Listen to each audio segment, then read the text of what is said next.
नमस्कार।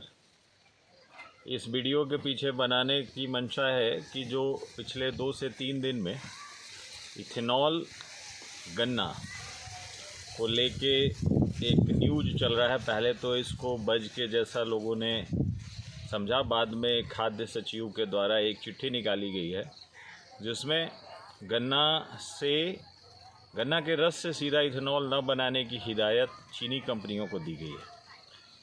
पहले तो थोड़ा सा समझते हैं कि इथेनॉल का अभी के समय में उपयोग क्या है। जैसा कि आप देख रहे हैं कि भारत सरकार ने एक सर्टेन परसेंटेज तय किया हुआ है हर साल के एक अपने टारगेट के साथ कि हम पेट्रोल में हम जो भी तेल है जो जिसका ईंधन के रूप में इस्तेमाल होता है, एक सर्टेन परसेंटेज 15%, 20%, 25% का टारगेट तय किया हुआ है कि हर साल इतना हम करेंगे।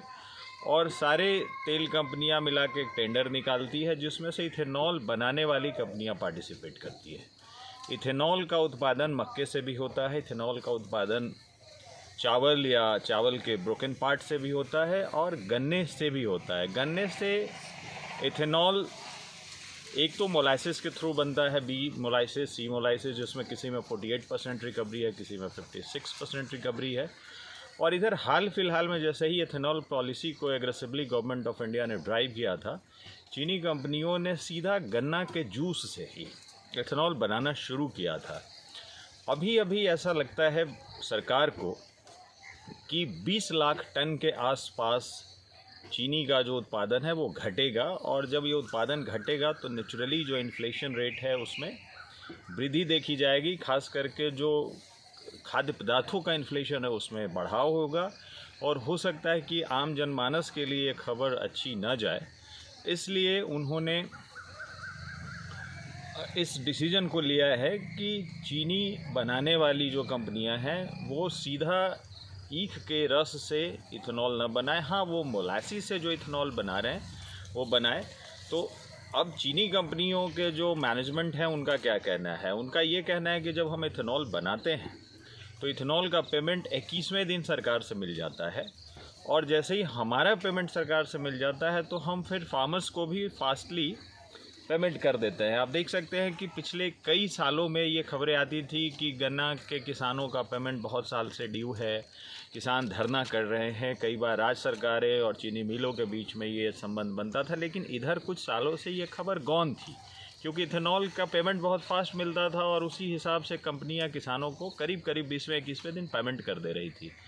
लेकिन अब उनका ये कहना है कि जब हम शुगर बनाएंगे तो शुगर की बिक्री एक सर्टेन तरीके से होती है और उसका जो पेमेंट है एक 21 की तुलना में लंबे दिन पे होता है। दूसरा क्या है कि इस डिसीजन के बाद अगर बाज़ार भाव आगे पीछे होते हैं, जैसा कि उन लोगों का कहना है, शुगर कंपनियों का कहना है कि 1 रुपये 2 रुपये का अंतर आएगा, उतना ज़्यादा नहीं आएगा।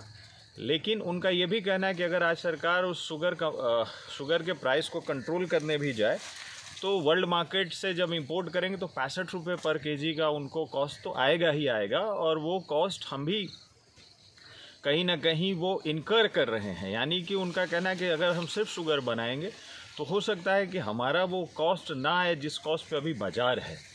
तो ये एक बड़ी दुविधा क्रिएट हुई है। निश्चित रूप से बाकी जो ग्रेन हैं जिनसे इथेनॉल बनता है, मक्का या चावल, उनके प्राइस में ठीक ठाक एक राइज़ हम देख पाएंगे, और वो शायद ना भी देख पाएँ क्योंकि गवर्नमेंट को ऐसा लगता है कि अभी पैडी हार्वेस्टिंग सीजन चल रहा है, अभी 1-2 महीने और चलेगा। तो जब भी हार्वेस्टिंग सीजन चलता है तो जो भी कमोडिटी का प्राइस है कंट्रोल भाव में होता है, तो वो राइज़ जो एक सिस्टमैटिक राइज़ है, जैसे जैसे हार्वेस्टिंग बढ़ते जाता है वो राइज़ होता है, ये हर साल होता है, वैसा ही दिखेगा। बट शायद ये शुगर कंपनियों के लिए थोड़ा सा कुछ अगले महीने चैलेंजिंग होंगे, और जब शुगर कंपनियों के लिए चैलेंजिंग होंगे तो गन्ना उत्पादक किसानों के लिए भी थोड़ा सा टफ टाइम आएगा। धन्यवाद।